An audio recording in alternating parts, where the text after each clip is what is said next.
کیا آپ یقین کریں گے، ایک فاتح جس کے ہاتھ میں تلوار نہیں تھی، ایک چابی تھی۔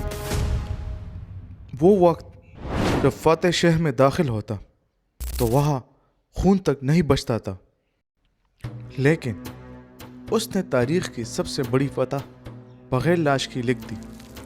صلاح الدین ایوبی۔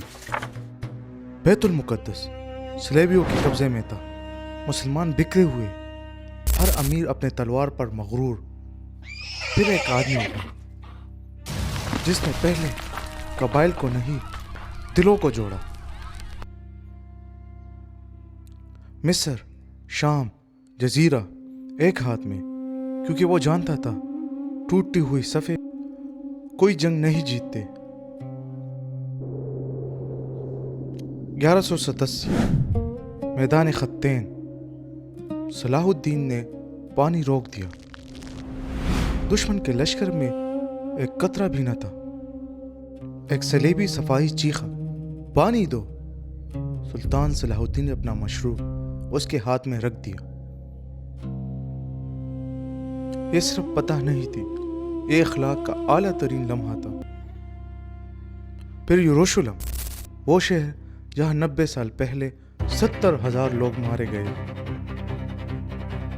ہر کسی کو لگا آج وہی ہوگا، لیکن دروازہ کھلا اور صلاح الدین نے کہا آج کوئی خون نہیں بہے گا۔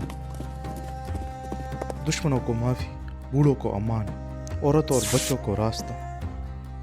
یہاں تک کہ رچرڈ دی لائن ہٹ لکھتے ہیں وہ سب سے بڑا فاتح ہے جسے ہم سمجھ نہیں سکے۔ صلاح الدین ایوبی فاتح نہیں تھا، وہ ایک پیغام تھا۔ اصل طاقت تلوار میں نہیں، معاف کرنے میں ہوتی ہے۔ 2 سوال صرف آپ کے لیے، فاتح ہوتے تو کیا کرتے؟ انتقام یا معافی؟